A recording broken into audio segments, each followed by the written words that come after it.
Welcome, everybody, to the Tea with Ms McGill Show. It is Puka along with Reed Larson. We are not, as you can see, in the beautiful Blue Line Brews studios tonight. A little bit of remote stuff. Truth be told, I COVID tested today, so we'll see what happens there. But we are still brought to you by Blue Line Brews, as you can see. Be watching for Blue Line Brews in stores in Bemidji, the Iron Range, Twin Ports, and Northern Wisconsin. Of course, bluelinebrews.com. Go down in the show notes, click right over. If you're going to take the internet route, save15 is the promo code. At checkout, type in save15, save 15% off the top. If you're a store owner interested in carrying Blue Line Brews, this is what the packaging looks like. It's really sharp stuff. Of course, get a hold of Blue Line Brews. As always, 10% of the profits go back to families of fallen officers or injured officers. So you're getting great coffee, a great brew. When it's been so cold, everybody needs hot coffee. Got mine right here. And like I said, supporting a great cause at the same time. And K-Cups now available too. And I got a cute police dog on them. So check those out at bluelinebrews.com or at the Blue Line Brews Facebook page. Once again, I am Puka for episode 31. Star of the show, Reed Larson. You had a lot of action going on this weekend. A lot going on, Puka. A lot of high school hockey action. I spent my time at the IRA Civic Center, obviously part of the coaching staff for Grand Rapids. I got a chance to see some top 10 AA hockey right at home in our own building in front of a couple of pretty nice crowds. Okay. To give you a little bit of a summary, we had Grand Rapids versus Moorhead at the IRA Civic Center. This was the battle between, at that point in time, the ranked number 8 Moorhead Spuds and the number 9 Grand Rapids Thunderhawks. And it was all it was cracked up to be as far as a game of hockey. Rapids comes off to a nice lead in that game, but then kind of backs off a little bit in the second period. Moorhead comes back, ties the game up. They traded punches back and forth. Ended up, figuratively speaking, by the way, not just actually trading punches, but figuratively speaking, there's back and forth hockey game, and then ends up going into an overtime, an extra scene, an overtime period. Back and forth. Grand Rapids has the opportunity to get the game winner. Couldn't bury that extra one to get the win. I think we had an opportunity from Justin Kerr to bury the game winner. We had a chance from Hayden DeBars to bury the game winner, from Joey Del Greco. We just couldn't find the net there to get the winner in overtime. And, one opportunity going the other direction. And lo and behold, it is one we'll talk about here as we get a little bit more into the show today. Gavin Lindbergh gets the game winner. Old number 3 from the Moorhead Spuds elevates them, and it ends up number 8 beats number 9. It was a great hockey game. It was back and forth conversation from head coach Wade Chido and the rest of our staff coming in the locker room. I can't be upset with your effort. I can't be upset with how you played. It was a bounce here, a bounce there, one missed opportunity in the other direction, and a goal coming back our way. It could have went any other way. It didn't go the way we wanted to, but we're playing at the pace and the level that we need to be playing at moving forward. That night, I believe Grand Rapids was, I can't remember 100% what we were at as far as in the power play, but we'd only missed one power play opportunity. I believe Grand Rapids was 3 for 4 on the power play against Moorhead. So good night on Friday night. I have that click in this. Special teams are pumping right now for the Thunderhawks. After the last 3 games, the Thunderhawks are sitting at about a 39% on the power play. Right about 85 or 86% on the penalty kill, which for high school hockey is unbelievable. And I've been coaching high school hockey for 18 years. I've never been a part of a team where the power play was this dangerous. They are good on the power play. So it's fun to watch. Awesome. Yes, Saturday night coming into at the time ranked number 4 Hill Murray coming into the IRA Civic Center against the Grand Rapids Thunderhawks, and it was all it was cracked up to be. Again, it was great hockey. Rapids gets out to a really good lead, 3-1, but a 4-minute span during the second period, and Hill Murray is able to tie the game up and even go up an extra goal to go ahead. The rest of the game was battle back and forth. Grand Rapids ties the game up. It goes back into overtime again against Hill Murray, with Hill Murray and Grand Rapids, and it ends up a tie, 4-4. So, yeah, great hockey. But the highlight of that game is I get to sit up in the crow's nest right next to former Grand Rapids head coach Trent Klatt. He's in the building scouting for the New York Islanders and watching a couple of players in the building. We won't name all of those players that he's watching, but at least one from Grand Rapids and a couple from Hill Murray. So he's doing some NHL scouting for the Islanders, but it's pretty cool standing next to him as our power play again on Saturday night goes 4 for 4 on the power play. Nice. 4 goals scored for Grand Rapids, all 4 on the power play. It's a dynamic power play. Unbelievable. Yeah. So in those 2 games, it was 7 power plays and 6 for 7 in 2 games. So pretty unbelievable as to that level. And it was I would say a successful weekend when it comes to the level that Grand Rapids needs to be playing. But not satisfied as a coaching staff. And if you're a player, you're not satisfied, you want the W. There was a loss in overtime and a tie in overtime. A split on the weekend would have been something you could be satisfied with, or a sweep would be ecstatic with at that level of hockey. So that was the weekend. Tuesday night, we ended up going to Brainerd.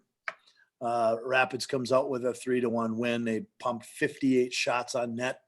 Should have probably scored 10, but the goaltender for Brainerd was standing on his head. And again, Grand Rapids goes 2 for 2 on the power play. So in the last 3 games, the 2 games, it was 6 for 7. The next 2 games, they scored 2 more, go 2 for 2 in the next game. So that power play went from 36% to now 39% in the last 3 games. Pretty impressive. It wasn't the greatest performance in Brainerd last night. I know coach is a little frustrated, but back shifting gears, and we're going in another direction here coming this weekend, which we'll spotlight here a little bit later on in the show. Yeah, great news for the Thunderhawks heading down the stretch here. I actually caught a little bit of that game on the radio. I was actually playing all weekend. I played in the fundraiser tournament over in Hibbing, so I didn't really consume any hockey this weekend, but they do a pretty nice men's league tournament, raise 5 figures on the weekend, or 2 days, actually, just Friday, Saturday, with a big banquet on Saturday night, auction, that whole deal. So thanks to Steve Essie and his sister, who do a lot to Steve puts it on. His sister, I know, helps a lot. Just a quick shout out to Nicole Polcher, Mandy Galley, Dana Koski, Janelle Jerkovich, and everyone who helped. Those are just some of the people that I saw. But like I said, to basically a day and a half to raise, north of $10,000 for youth hockey in Hibbing, that was pretty cool. And it's always a fun tournament. I played with it in about 10 years. So Trent Klatt, I noticed, was not watching me, but maybe next year. I'll see if we can shoot him the old note and say, hey, I think you got to look. I think he's still eligible to be drafted, but let's take a look at it. And take a look. It's time. All right. Another thing to take a look at, the Rink Sports Bar over in Eveleth. As you know, now serving breakfast. So your breakfast headquarters in the Quad Cities now is the Rink Sports Bar and Grill, just down from the Hockey Hall of Fame, right off of Highway 53, kind of by 5 Seasons Sports there. 248-8582 is the phone number if you want to order. If you want to jump online, the ringsportsbarandgrill.com. Of course, we're getting end of January, getting closer to Lent. Remember the Friday fish fry they have always got going on at the Rink Sports Bar and Grill in Eveleth. All right, Reed. So we're, like I said, pivoting here to the end of January. You've seen a lot of hockey. You've seen, of course, a lot of AA hockey, but you've seen a lot of hockey in general. And of course, this age group because you coached in Bantam and such. So I just want to do a quick review of the players you've seen this season. Give me some names, some players here in Minnesota that might be on, might be in the the Mr. Hockey conversation? Well, I'm a little bit more, I guess, familiar with some of the names from the north, just because you hear them a little bit more. But there are some, and of course, people that are down in the the Twin Cities area. You've got a better look at some of the Eden Prairies and the Edinas, which I don't have as much information on. So if you're watching and you're from that area, feel free to pump your thoughts in. Hey, you might have somebody on Edina that I missed, or somebody in Benilde St. Margaret that, and I know they have someone that's good there, but I just don't have enough info on some of those guys. But I can give you the information, that I've seen and who we've played for the most part with our schedule. I'll just go to this. It's really nice to be part of this Grand Rapids coaching staff and the schedule that we play. We play the top 10 teams quite often throughout the course of the year. And as teams bump out of the top 10 or into the top 10, it just seems like we're always on the right side of playing the best teams in the state. They might be on our schedule later in the year, and early in the year, they're not in the top 10. But by the time we play them, some of these teams have found their way into the top 10. So the schedule's unbelievable, and I've seen some great hockey. But I'll go about it. Let's start with kind of earlier in the year now, and you'll get into a little bit of this, and I guess in your review of some of the games that we'll take a look at some of the scores. But let's take the trek up north right now and talk between Roseau and Warroad and some of the guys that they have on their radar as far as the possibility of being Mr. Hockey. Let's go over to Roseau. Let's talk Max Strand. Max Strand has had a phenomenal year this year. He's got the opportunity to be Mr. Hockey. Let's go right back to their blue line in Roseau and talk about Thor Bufflin. Thor Bufflin has had a great and fantastic year this year. Okay, those are two guys, north of us even, that have had phenomenal years. Roseau has been in the top 5 for the majority of the year. But let's go a couple of miles, the other direction, right in that same vicinity. Let's walk over to Warroad for a second. Let's talk about Damian Gardner. Damian Gardner now has not been in Minnesota for very long. He's from Warroad. He grew up there. He took off. He went to the USHL. Then he found his way back there his senior year. And he's having one heck of a year. And he's a guy that, again, when Warroad's in the building, there's at least 5 or 6 NHL scouts there watching him, at least. So he's got to be in the conversation about it. Let's make the trek to the west. Let's head back over to Moorhead and talk about the guy that pops in the game winner at Grand Rapids. Let's talk about Gavin Lindbergh. He's another guy that could be in that conversation as far as getting a look for Mr. Hockey. Okay, let's squeak back in and have a conversation about Saturday night when we watched Hill Murray play. Let's talk about Dylan Godbout for a couple seconds. He's got the possibility of being in there. Let's talk about Leo Gruba. He's got the possibility of being in there. He's one of the higher rated players right now in Minnesota that could go, anywhere within the middle portion or the middle area of the draft in the NHL draft. So these are all guys that from the north could end up as a possibility. Let's talk about Easton Young from Grand Rapids, the top defenseman, in my opinion, north of the Twin Cities. I think he's every bit as good as and is underrated when it comes to in comparison to somebody like Thor Bufflin. I think honestly, Easton's underrated. I think they're in the same conversation as how good they are. So Easton Young could come up in a conversation as far as being I don't know about being a finalist just yet. The season's young, but he could definitely be talked about when it comes to that. Let's take the trek to, and the only reason why I know this in the Twin Cities is because I'm friends with Matt Funk, and he's the head coach at Cretin-Durham Hall. Let's take a look at Drew Fisher for a second. Unbelievable hockey player that's having a fantastic year, is right at the high 30s in points right now, and he's leading a Cretin-Durham hockey team into a top 3 rated squad right now in the state of Minnesota, which we haven't heard from Cretin-Durham Hall in a long time. They haven't won a state championship since 2006.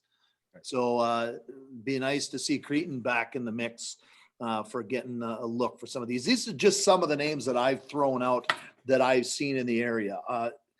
Don't be upset if I didn't name enough guys from the Metro, because honestly, I don't spend enough time down there to see those guys. So like Puka will say, comment, say something. Yeah. You know something about some of the guys that are down in the Metro area. I know Benilde St. Margaret has a player that's phenomenal. I don't want to even butcher any name right now, but there's somebody that's in that mix from Benilde too. Yeah. All right. That's a great list. Like I said, I know you've seen a lot of hockey, so I just kind of want to get your ideas. And like I say, like we said, throw something in the comments if you got some other ideas or suggestions. That would be great. All right.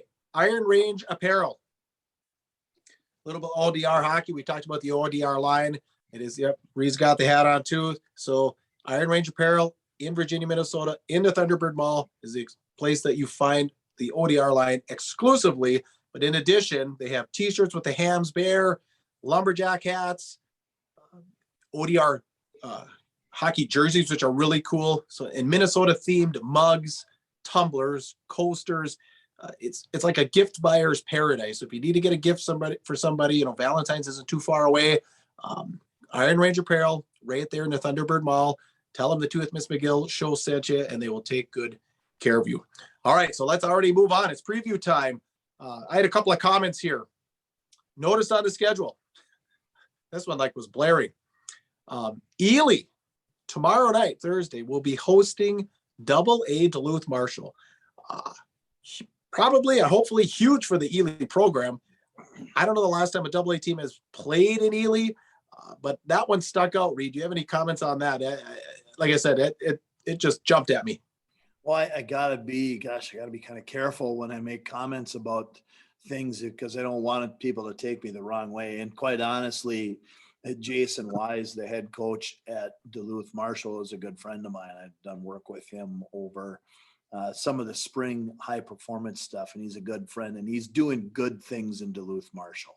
But man, I'll tell you, I can't remember the last time a AA team has squared off or made the trip to Ely to play a game if you're AA program. So that it's just kind of showed you, I guess, the ups and downs, the peaks and valleys of being in a small program. Sometimes you're at the top of the world. Way back when Brendan Flaherty had this program, God rest his soul, when he was grinding through, and they'd had a great crew coming through. The guys like Jack Connolly winning, Obi Baker after he's gone through there in a state championship game, getting second place in single A back in the day. I mean, they were in and out of that state title game 3-4 times in a matter of a decade. So they were top notch, and now, kind of going through the valley of the peaks and valleys of what it takes to be part of a program. Jason Wise has had his work cut out for him to grind that back. And he really is. He's doing the job that he needs to do to get there. You're going to see that program going in the right direction in the next 2 to 3 years. You can mark my words on it. There's going to be kids that are leaving other programs in the Duluth area and go to Marshall. So it doesn't look good on paper that this is happening. I don't like it, but when you're down as a program with numbers, you have to find teams that you're going to have success against. You can't just roll out the difficult schedule every single year. You have to adjust. And every time that I've been involved in making a schedule for a high school hockey program, you split. If you're an average hockey team, you split the program into thirds. You play a third of the games that you play are games that you should win. The middle third are games that could go either way. And the other third are games it would be a miracle if you won those games. And you'll get good challenge, and you'll be challenged because of those games that are on the far right, that it's a miracle if you win because you're playing great competition. You'll get challenged in the middle because sometimes they could go either way. They usually do go either way. So you'll get good confidence from those teams that you should beat. And it really gives you a good balance. Now, when you're a team that's in the top 10 in the state or top 5 in the state, you're playing a good schedule all the way through. You have to, in order to challenge and get yourself to the right spot. But Jason Wise is doing things the right way right now because of the ups and downs. And that program is going to be going. It's going to be pumping here in a couple of years. It really is. There's kids that are part of other youth areas in the Duluth area right now that are students, whether they're Bantams or Pee-wees, they're students at Duluth Marshall. And there's some that are playing for other programs right now. Just wait till they get to high school. They're going to be playing for Duluth Marshall. Nice. Okay.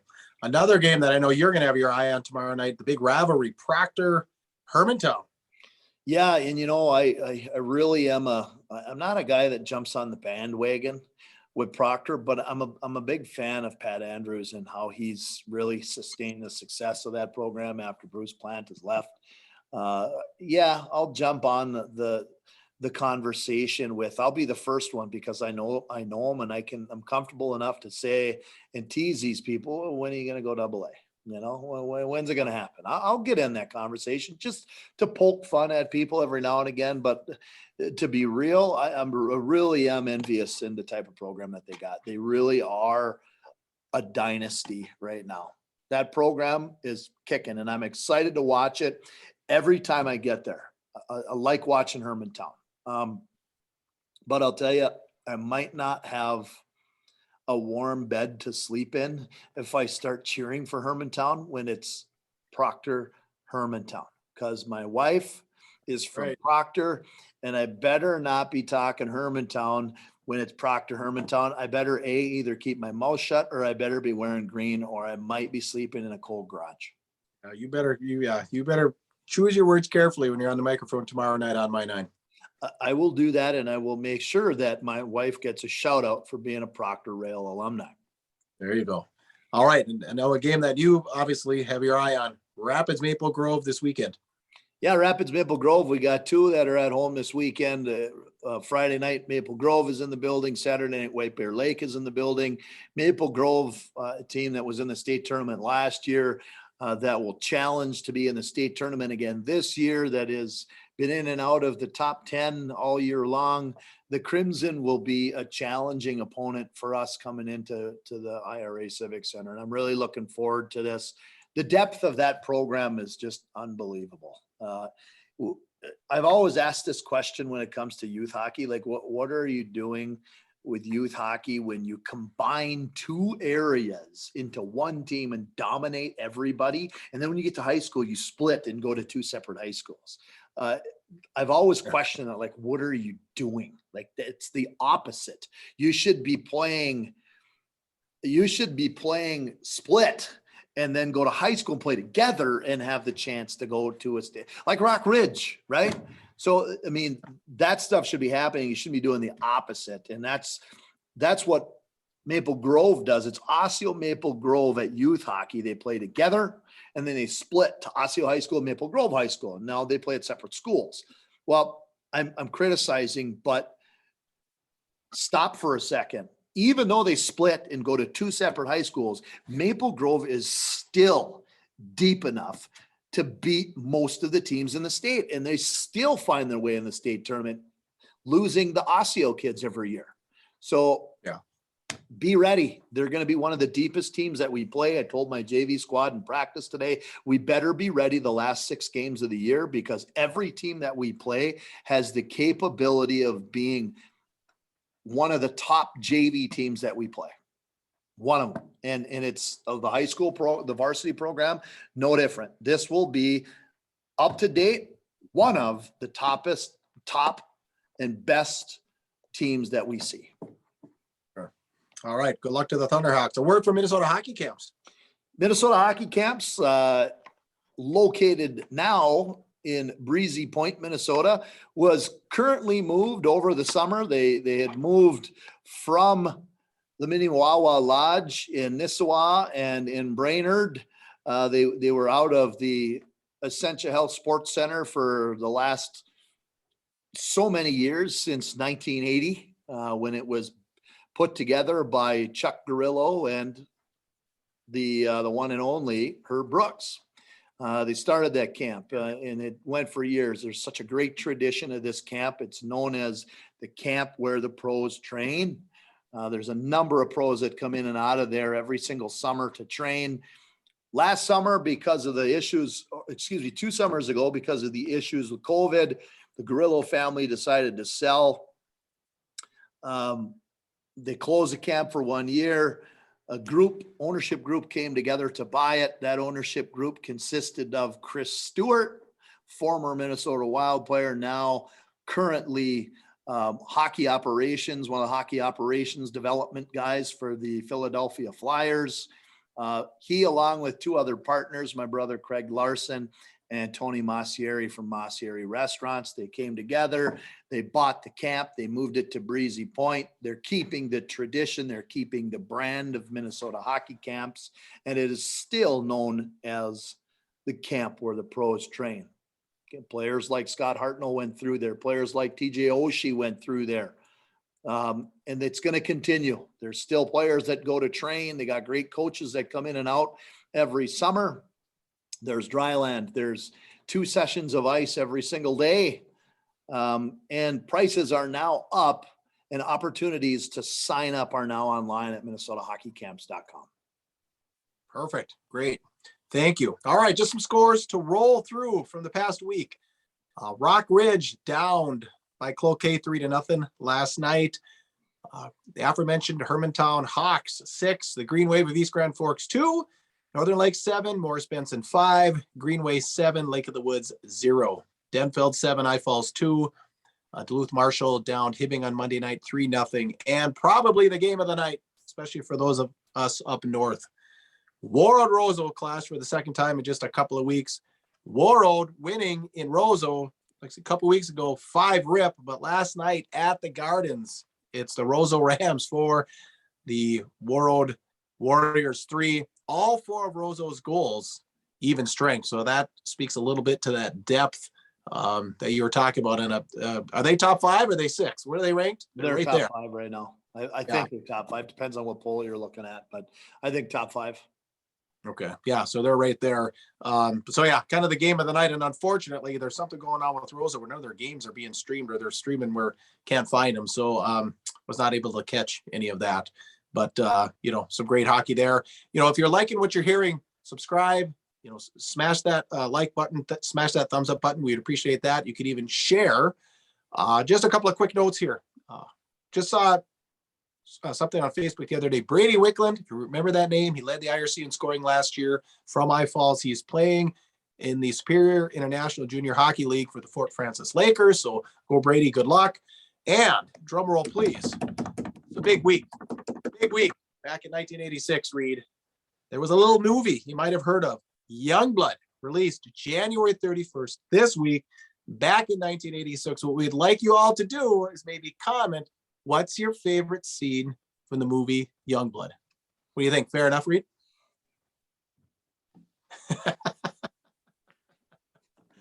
Anyways, we won't get into detail, but yeah, great, phenomenal movie. Rob Lowe, Patrick Swayze, rest in peace. Fantastic movie to watch. It's a great hockey flick. That is where, don't dig too deep into this, high school kids that are watching, because if you're playing high school hockey, youth hockey, you're going to have to wait to be able to get into this part of the game until you play junior or pro. Even in college, you don't get this part, but junior and pro. When I watched Youngblood is where I learned how to fight on a pair of skates. And yes, I had to when I played juniors. I'm sorry if people don't like me talking about the violent part of the game, but I did. I played junior hockey. I played it for the Bismarck Bobcats, and I had to, there was a number of times I had to drop the mitts. And the first exposure I ever had to that part of the game was when somebody turned on Youngblood. Right. Perfect. Yes. And Keanu Reeves, a young Keanu Reeves also. There you go. Look at him. All right. Anything else? Nope. Just a phenomenal week that we got ahead of us. And we look forward to, I guess, summarizing some of these spotlight games that we just talked about. I look forward to coming back with some really good things to say about, the preview that I gave you, and look to hear on some of that Puka was talking about. It's gonna be great, and we're getting down to the wire before we are on the home stretch towards playoff hockey. Yep. Dog days are almost over. All right. Like I said, feel free to comment. You want to get a hold of us, Goatsportsmediallc at gmail.com if you want something a little bit more private.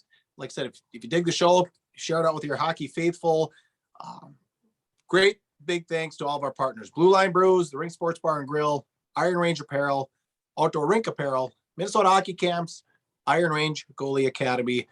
For Reed Larson, I am Puka. Once again, thanks so much for joining us. Get out there and be your dream. You're tuned to the Tea with Ms. McGill Show.